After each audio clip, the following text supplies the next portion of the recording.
From LinkedIn News, I'm Leah Smart, host of Everyday Better, an award-winning podcast dedicated to personal development. Join me every week for captivating stories and research to find more fulfillment in your work and personal life. Listen to Everyday Better on the LinkedIn Podcast Network, Apple Podcasts, or wherever you get your podcasts.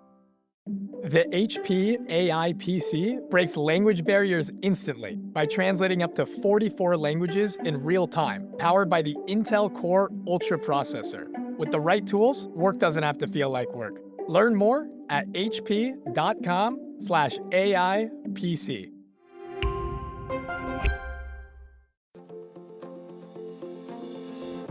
Hello, my friend, and welcome to another exciting episode of Negotiate Anything. Thanks for joining us today. With over 10 million downloads and listeners from more than 180 different countries, it's dedicated listeners just like you who have made Negotiate Anything the #1 negotiation podcast in the world.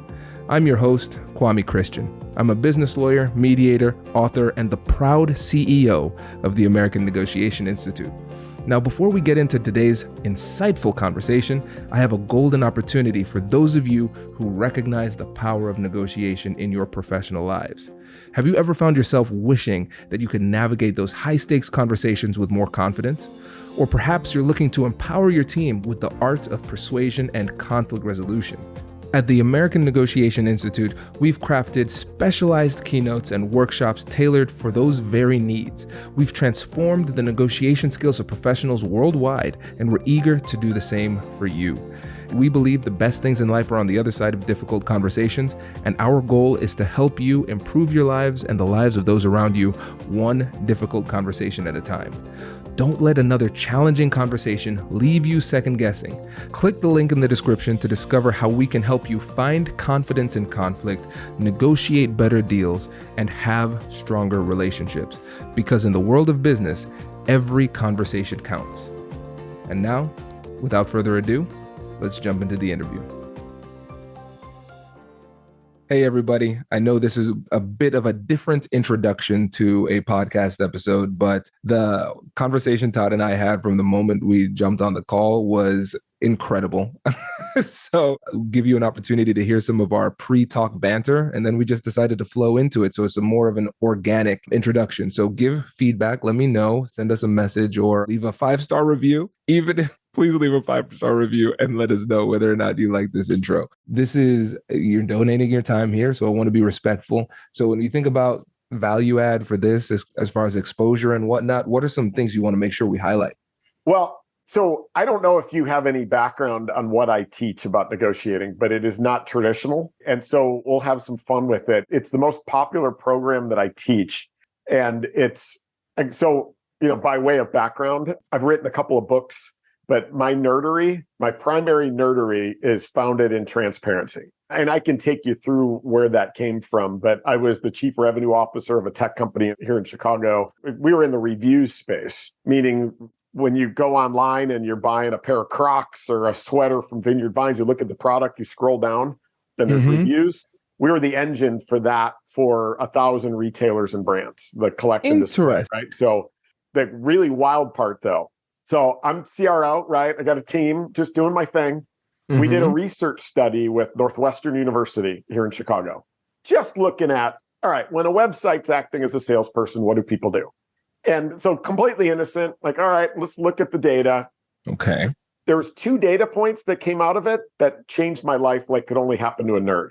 There was a data point that didn't, which is we all read reviews when we're buying something we haven't bought before, right? So everybody does that. But the 2 data points that blew my mind. Number 1 was that 85% of us go to the negative reviews first. So we skip the 5s and we read the 4s, 3s, 2s, and 1s first. And then the other data point was that a product, when the top score is 5 stars, when the average review score is between a 4.2 and a 4.5, that range is actually optimal for purchase conversion. Okay. Optimal for purchasing? Yeah. So optimal purchase conversion range is between a 4.2 and a 4.5. In other words, and that's for all product categories, some skew higher, some skew lower. But the point being that we as human beings, when a website's acting as a salesperson, we actually need the negative first, and we need the negative to be able to make a purchase. Like a product that's got nothing but perfect 5-star reviews, we're less likely to buy, which is crazy. And it actually slows down the process. So I looked at that and I'm like, why does that happen? Does that only happen on a website, or does it happen in human to human or B2B selling? The answer was emphatically, it's the exact same thing. We as human beings, we're prediction machines. So we don't buy until we can predict. And so we need the negative to be able to process any of the positive. It's why we go to the negative first. And so as a result, I started looking at that and kind of experimenting with, when we go into sales engagements, let's start with helping the buyer predict by going, hey, Kwame, listen, we're not all things to all people. There's certain things about what you're looking to do that we're not the best at. And if those are going to be really important, let's get that on the table now. Our core is this. We don't do this stuff. If you need this stuff, we're not going to be the best. Basically leading with what you give up to be great at your core. Magic happened. Sales cycles sped up. Win rates accelerated. We built trust instead of eroding it. We made it harder on our competitors to message against us. We became Chicago's fastest growing tech company. And I was like, this is nuts. Like a lunatic, I quit my job and I wrote a book that I thought would suck because I'd never written a book before. And 5 years later, it's still like a bestseller. If the book is done, it was this one, The Transparency Sale. Yes. Yeah. So I'm biased towards transparency on everything. But here's the negotiation rub. I also am a believer in cards face up, transparent negotiating. And when we started doing this, we started discounting less. We are building trust to the goal line versus eroding it. Our deals became more predictable. And when customers stayed, buyed more, or they left and went to another company, we had consistency around the framework of what our pricing was. It rose all boats. And so I've got a whole rant that we can talk about there, but my approach is a little different. Okay. All right. So what do you think about pulling in Audible, since we were just talking, sports? So how about we do this? How about we just make this a super organic introduction to the podcast episode? We'll just start right now because I don't want to lose what you just said. I think that was great. Yep. So yeah. And just wait for my negotiation rant. I love it. This is good. Let's flow. So listeners, you were just dropped into the middle of the conversation. Now you know that we love football and we love the Buckeyes and the Bears. There you go. And so, Todd, how about you tell us about yourself and what you do, and then we'll just flow from here. Yeah. I don't know where this came from, but I've always been a nerd for behavioral science and the science of decision making. I was kind of a mediocre sales rep growing up, but my jam was always leadership and coaching. And so a long time ago, I quit my job and I bought a sales training franchise and promptly ran that into the ground because I didn't know what I was doing. But I then got hired out back into, I'm in the kind of the tech world. And so I had a buddy of mine who was VP of sales of a company in the Valley in 2006. He was like, Todd, quit doing that crap. Come here and help me rebuild the operations of this company and let's get it going. So I did. About 18 months later, he got fired. My CEO looked at me and was like, you're cheap. And I think you could do the job. Let's promote you. And so I got promoted.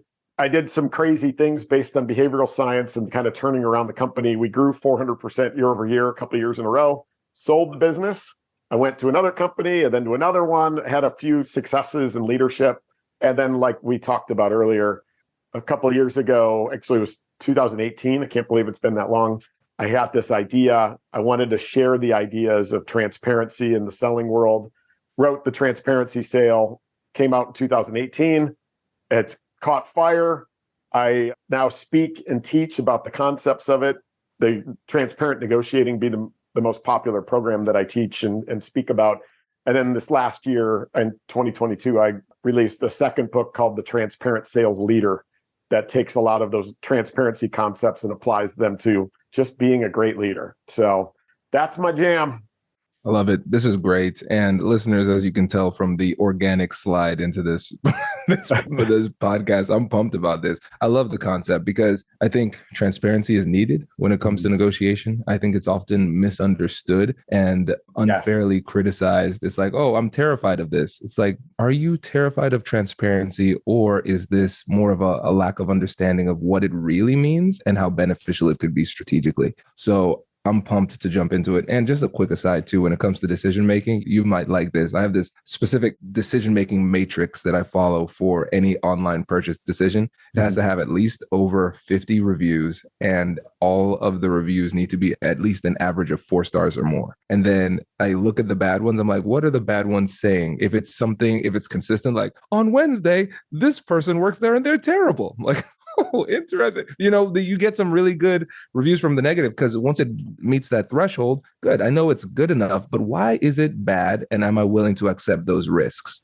That is exactly it. I mean, the point of that whole concept is that we at a subconscious level know that perfection doesn't exist, right? We know that. And if our brains are triggered to make a purchase decision by being able to predict, meaning I want to be able to predict, is this going to help me achieve the outcomes that I had hoped to achieve, right? Whether it's a sweater or whether you're picking a restaurant to go to on a Thursday night, right? We'll go and we'll take a look and we're trying to predict. And to your point, like my wife and I were kind of old souls, right? Like when we go out to dinner, we're going at like 5 o'clock. We're not going on a Friday night at 7 o'clock. And we do the same thing. We'll read the reviews and you see the reviews that are like, we went on Saturday night at 7:30. The service was terrible. And they're like, but how is the food? Because that's what we care about, because we're going to go Thursday at 4:30, right? Like, exactly. That's what we're doing.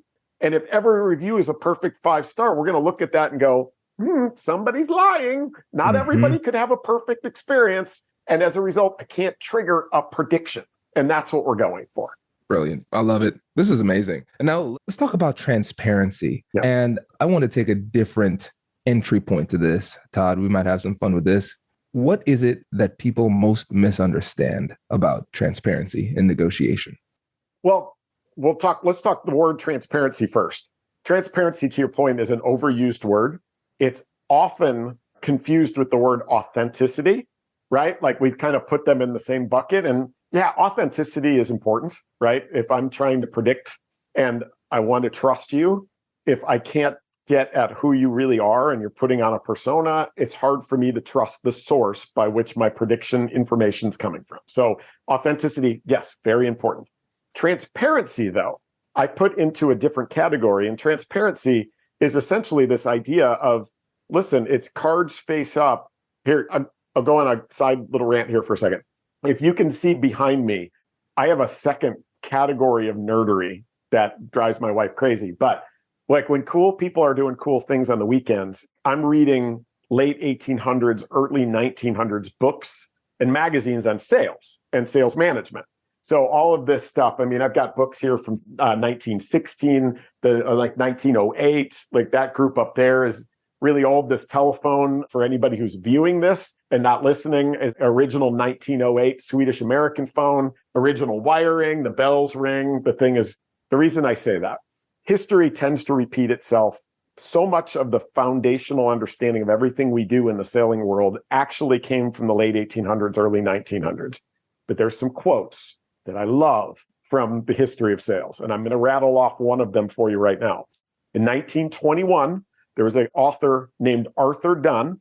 He wrote a book called Scientific Selling and Advertising. It's like page 6 of the book. It's a blank page. It's got one sentence on it. And that one sentence is this quote that brings tears to my eyes in a happy way because it's foundational. And the quote is this: if the truth won't sell it, don't sell it, right? So if the truth won't sell it, don't sell it. That is transparency. Aside from being authentic, our role as salespeople is to help buyers predict. We don't buy when we're convinced, or if we do, we're probably angry about it 20 minutes later. We buy when we can predict, and our role is to help the buyers predict. I'm going to rattle off a second quote for you. This one from 1911 from another Arthur. This one's Arthur Sheldon in the book, The Art of Selling. And his quote is this: true salesmanship is the science of service. Grasp that thought firmly and never let go. True salesmanship is the science of service. Our profession as salespeople was designed to be a service profession, meaning let's help buyers achieve optimal outcomes. Let's help them predict. Let them see potential outcomes that maybe they never thought possible. That is our role. And we can only do that through the truth, through honesty, through cards face up, help them predict. Here's what we're giving up to be great at our core. Here's what we don't do well. If you're cool with that, you're going to love this. Here's our price model. If that's not what you were thinking, cool, let's address that now versus waiting 2 months, right? That is what I'm talking about in terms of transparency overall, and it is different than authenticity. Hello, my friends. Before we get back to today's episode, I want to ask you a question. Have you ever wondered how to elevate your team's negotiation game and how you can help the folks on your team have better, difficult conversations? At the American Negotiation Institute, we offer transformative keynotes and workshops tailored to empower professionals with top-tier negotiation and conflict resolution skills. Whether it's a keynote for your next event or hands-on training for your team, we've got you covered. Don't just negotiate. Master the art with the American Negotiation Institute. Click the link in the description to find out more. Elevate, negotiate, and succeed. Introducing the HP AI PC, your powerful AI assistant. Easily search through personal files, gain valuable insights, and make smarter, more informed business decisions. Unlock the future of work today with the HP AI PC, powered by the Intel Core Ultra processor. With the right tools, work doesn't have to feel like work. Learn more at hp.com/AI PC. So, quick thing talking about people being prediction machines. Let me make a prediction here. So we're in, it's 2023. Let's go to 2323. There's a sales expert in the future saying, you know what I love to do? I love to quote books from the early 2000s. And there's this writer, his sales expert, his name is Todd Caponi. And what he said about transparency was that transparency and authenticity are often misunderstood. And this is great, man, because I love the fact that you're a nerd like me and you love to deep into the history and understand how the commonalities of psychology through the years. Like those are some common principles. We don't evolve fast enough for these basic things to change. So what are the truths from the early 1900s, late 1800s that still apply here? Okay, there's something to that. Brilliant. And I love the fact that we are recognizing the distinction between authenticity and transparency, because I think when we think about authenticity, we're just coming in and this is who I am. We're focusing on like ourselves. But when we're talking about transparency, to me, it sounds like it is what it is. These are the facts. This is everything that you need in order to make a good decision. And I think when it comes to persuasion, sales, negotiation, whatever it happens to be, is that we're okay with being persuaded based on the objective reality of the situation, but we are uncomfortable with what we would consider to be manipulation, which often involves restricting access to information that you need in order to make a good decision. Exactly. I mean, so from a historical perspective, it's funny, like if you scroll LinkedIn today, there's lots of posts that are just like, oh, the world is changing. Everything's so much different now. I would argue that most of the things that they think have changed have not. I'll find for almost every LinkedIn post, I can quote somebody from the early 1900s essentially saying the same thing. But there's two things here. Number one is, like when I quit my job to write this book, there's a buddy of mine who was the president of a company, and he's like, Todd, you quit? Hey, come work here. I got this great job for you. Like, come do this. And I'm like, Andy, I got to get these ideas out there. Like, I care too much about this profession, and I think there's an opportunity to kind of get our mojo back in terms of being a respected profession like we were 100 years ago. And he's like, Todd, just come here and do this and think of the stories you'll have. And I'm like, Andy, this isn't a memoir. This has to be written right now. And the reason I say that is, number one, I believe that, there was a time where you could get away with hiding the facts, right? And you sell something that somebody doesn't like. What are they going to do? Write you a letter, call an 800 number? Like, the blowhorn by which people can share their experiences has never been louder, and it's getting louder, right? That reviews conversation, that's when we're buying something online as a consumer, but in the B2B world, gosh, everything we buy, everything we experience, you can find reviews on. Just for anybody who's listening and you work at a company, just go to Google and type in my company reviews and see what pops up. I just believe that it's our job to cultivate and curate that information and to help do the homework for the buyer, right? And so that's part of this idea. On the negotiation side, I also believe that, with the coming of AI, I believe eventually AI is going to start to expose our pricing models.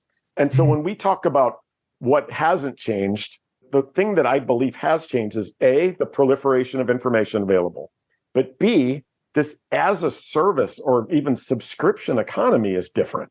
So often these companies that buy stuff where you need the customer to stay, buy more, and advocate, we're negotiating as though it's 1985 and it's a one-time transaction, and that transaction is the peak of the relationship. I believe what's truly changed in today's world is this idea that, gosh, the transaction is an early milestone on the path to customers that stay, buy more, and advocate. It's no longer the peak, and that we need to not erode trust via many of the negotiation techniques that are sought out by these organizations, and instead build trust to the goal line. And that's where this transparent negotiation piece comes in. This is great. I love that point. Transaction is the early milestone. I think that's a fantastic way of thinking about it, because if we think about that from a sales perspective or a negotiation perspective, it all comes down to the relationship. Wherever we are on the spectrum of negotiation or the transaction, there's a fundamental relationship that is there that matters. And we recognize too, even if we start to bring in that transactional aspect, we are going to benefit and be able to provide more value. And then as a result, retain more value if we can retain that customer and have multiple transactions because of the trust. Exactly. Yeah. And so if you'd like, I can share the framework that I teach here, because I think that might make this all come together. Like, what are we talking about? Yeah, absolutely.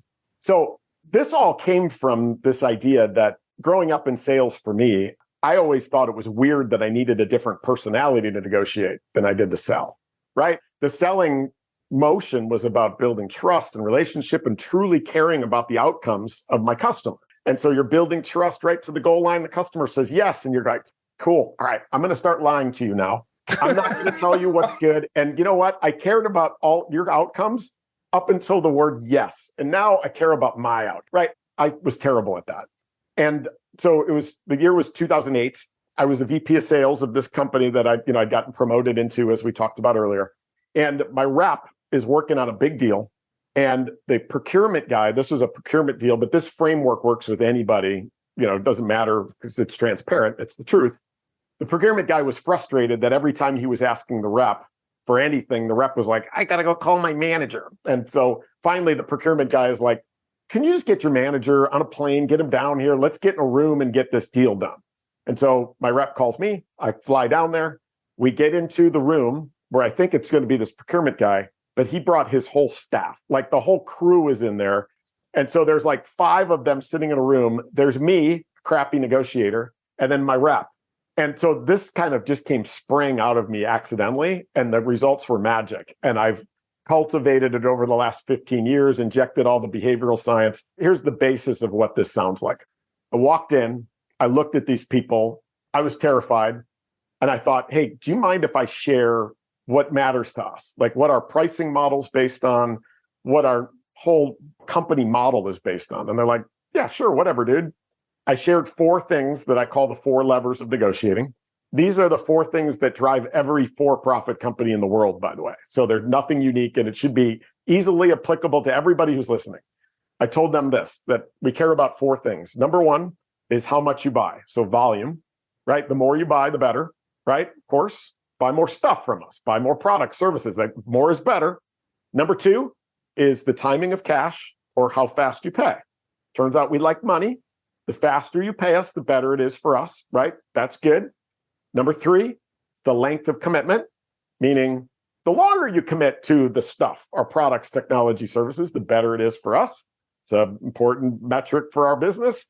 And then number 4 is the timing of the deal, or our ability to predict when you're going to do this so that we can, and we've got investors, we've got forecasts, we got to resource this, we got to invest in our business. Those are the 4 things. They looked at it and they're like, that's fascinating. We need 30% off. Now, what do? Well, you could go down the route of, well, didn't we tell you about all the value? All right, that ship has sailed. Shut up, right? Number 2 is play the ping pong approach, which a lot of companies do, where they're like, can't do 30, but I can do 10, right? And then you start playing ping pong until you end up somewhere in the middle. Or you could use the levers, which is what I did, and this is where the magic happened, is to go, hey, remember those 4 things? Volume, timing of cash, length of commitment, timing of the deal. Let's use those as a path to see how close we can get, right? Commit to more volume. We'll pay you in the form of a discount to commit to more, right? Get those other divisions involved, make the deal bigger. Pay us faster. We'll pay you in the form of a discount to, instead of paying us every year for 3 years, pay the whole thing up front. That's valuable to us. It's something we're willing to pay you for in the form of a discount. Commit to a longer period of time. You're committing to 1 year, 2 years. There's value in our ability to predict. Extend that to 3 or 4 years. We'll pay you in the form of a discount to do that. And number 4 is the timing of the deal. There's value in our ability to predict our business. If we can mutually align around the timing of when you're going to do this, that's something we're willing to pay you for in the form of a discount. What happened was, instead of it being haymakers, it was cards face up, us working together and making trades based on 4 set things. Instead of playing ping pong, they ended up paying us all 3 years up front. They ended up helping us predict by aligning around timing. They got a little discount. We got cash up front, didn't have to go get another round of funding. We got a predictable deal, so we hit our targets and we could resource it. And everybody was happy. And then when those additional divisions came in to buy, they had the cards already and they were coming and negotiating their own deal based on that structure. That's it, man. 4 levers, internalize them. You could use them for everything that comes up in that pricing terms negotiation, and builds trust, makes your deals more valuable and more predictable. Todd, people need to know about this. We need to get you on a podcast or something. Exactly. I'm spreading the good word as much as I can to companies. It's the most popular program that I teach. But I just think, especially in a subscription economy or an as-a-service economy, with AI coming, staring us down, I think we've got to get ahead of having a consistent framework that we feel comfortable sharing and talking about. And you share it with everybody. Like, you don't have to wait till you're talking to the CFO or whatever. I'd share it with the receptionist at the front door, like whatever. Like, hey, this is what our pricing's based on. Because again, the truth won't sell it. Don't sell it. Incredible. And I think one of the beautiful things about this is the fact that you're giving people clarity on what matters most to you. I think we could all relate to situations where we've been in relationships of any kind and the person's unhappy and you're like, what do you need? I'm just not feeling good. Okay. What specifically do you need from me? Like, what do you want me to do? And it feels like we're just shooting without having a target. Will this help? And I realize that a lot of times negotiation can be frustrating because we're like, this person, I can't get them to move, but I don't know what's important to them because they're not showing the cards. Then on the other side, we're trying to get the other person to move without giving them clarity on why we need them to move and how it helps us. Yes. Yeah. And they can't predict, right? The buyer can't predict what a good deal is. And so often we give away stuff for free, and that actually, ironically, slows down your deal and erodes their confidence in your pricing model. What I mean by that, for example, is let's say we're negotiating and I've proposed you're going to pay us annual upfront net 30. And you come to me and you're like, hey, Todd, I need to pay monthly net 60. Now, the problem with the reps is the reps are like, I don't really care about either one of those. So that's fine. You could pay monthly and net 60 is cool, right? Now, you think you've just sped up your deal because you've given them what they want. But instead, you've slowed it down because now they go, that was like kicking over a rock and finding $20 under it. I'm going to go kick all the rocks over. Where's some more rocks I can kick, right? You've just opened them up to tell them that the price isn't the price. The terms aren't the terms, and we've slowed it down instead of sped it up. Instead, when they say, hey, we want to pay monthly net 60, you can walk back to the 4 levers and understand, like, why are they asking? Why is it important? Be a human being. But then go, hey, listen, as we talked about, our pricing is based on these 4 things, right? How much you buy, how fast you pay, how long you commit when you sign. One of those core elements that your pricing is based on is the timing of cash, which is upfront annual net 30. If you want to change that, you can, but we need to look at some other ways to account for that, right? Commit to more, give us another year, help us predict our business, or pay us slower, right? That's the framework. You could use it for everything that comes up in your negotiation, and it just becomes simple cards face up to the point where in the future they can look at it and go, oh, you know what? I got to pay slower. So what can I do? Or my CFO is asking us to sharpen the pencil. You give them the cards and you go, here, you guys can do it. Have fun, right? Yeah. And get yourself out of it because the price is the price and it's based on those things. There is flexibility in it, but it's completely transparent. Wow. Now, okay, so I can't just be Kwame the Todd fan here. I gotta push you a little bit here. Good. Now let me put on my let me put on my angry eyes here. Well, Todd, okay, this sounds nice and great, and sunshine and unicorns and rainbows here, but I live in the real world. I deal with sharks. And so if I just come here and I lay down all my cards, somebody's going to take advantage of me. So how do I protect myself in this situation if I'm just telling them everything? Well, I'll tell you, it's funny that conversation is different for, let's say you're a startup and you've got like 2 customers and the price really isn't the price. Like there hasn't been any value established in the marketplace. You might get run over if you do that, right? You've got to have, but if you're a company, like some of these companies that ask me that, and they've got 5,000 customers that are all paying customers, right? Like to be able to say, hey, listen, those companies, here's the structure that they pay by, right? And this is what makes us a profitable ongoing concern, and negotiate your own deal. And they're like, we need more than that. All right, well, unfortunately, maybe we're not going to be the partner for you, right? Because our prices are priced, and anything else is, because again, like in the subscription economy, you give a 10% discount. All right, couple grand, whatever it is. Yeah, that's your year one discount, but multiply that by how long they're going to be a customer too. Every dollar you give away in the form of a discount takes the form of charity to their bottom line and gets multiplied by however many years they're going to be a customer. We just can't do that anymore. And if you understand that, you can explain to a customer that, hey, listen, here it is. This is our pricing model.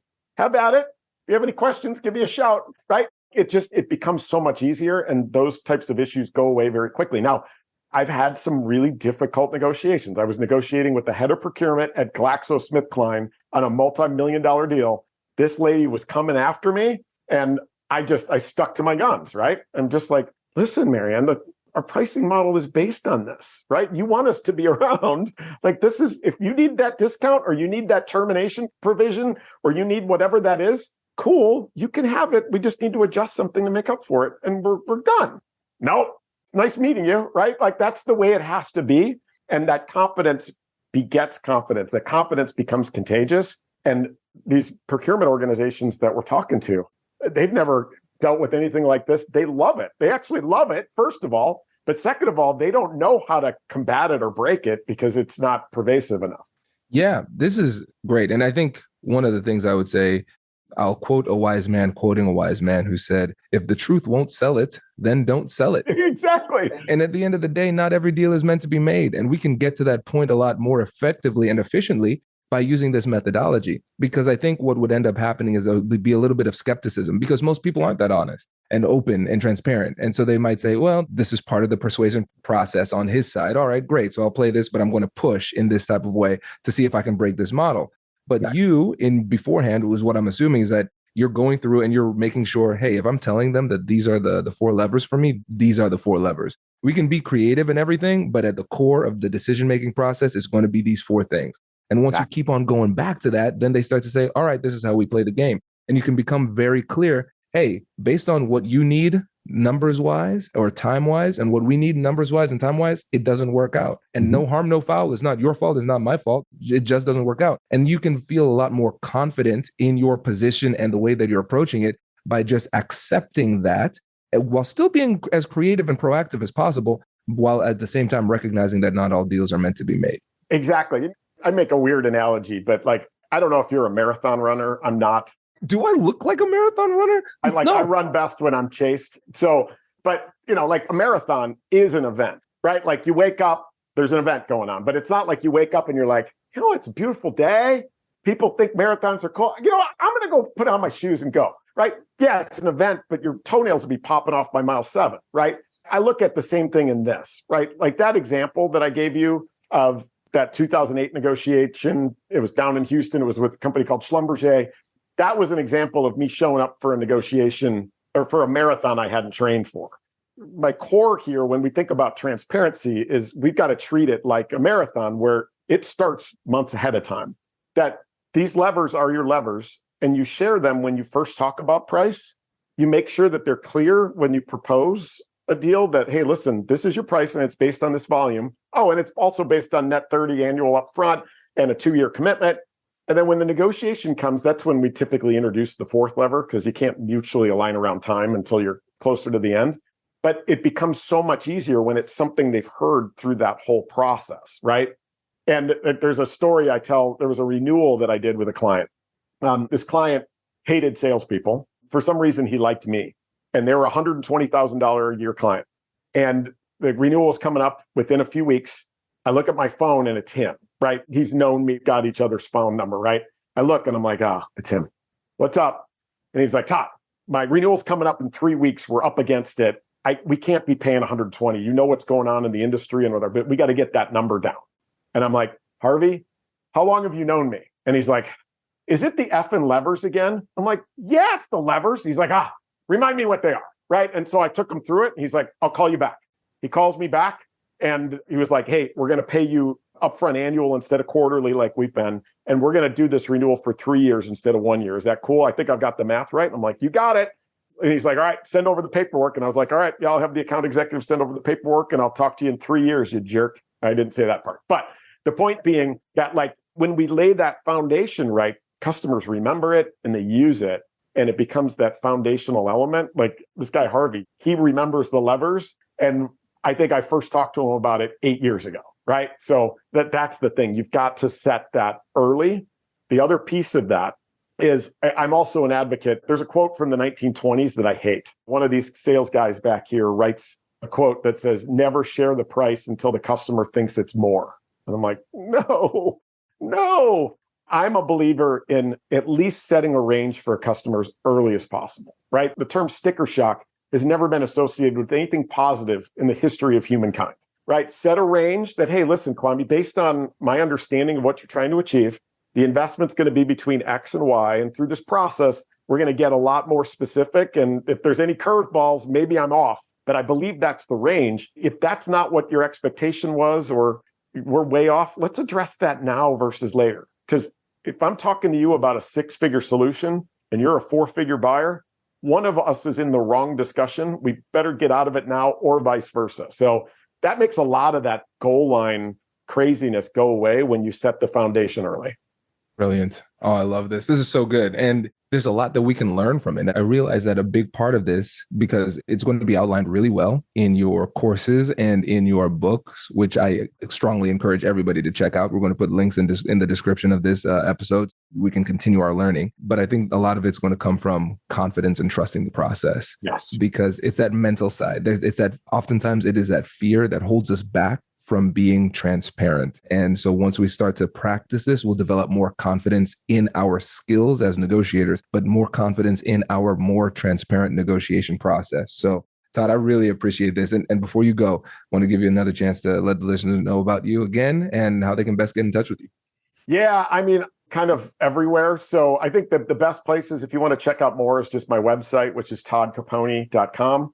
Or you can follow or connect with me on LinkedIn. Just let me know that you heard me here on Kwame's podcast, and I would love to connect with you and help you through it. Love it. Todd, really appreciate this. Really great. This is a blast, man. Anytime we could do a version 2 if you want to. This is a blast. Let's go. I love it. Yes. And I'll definitely take you up on that. Congratulations! You've just joined an elite club. By listening to a full episode, you're now officially on the Negotiate Anything team. So welcome aboard.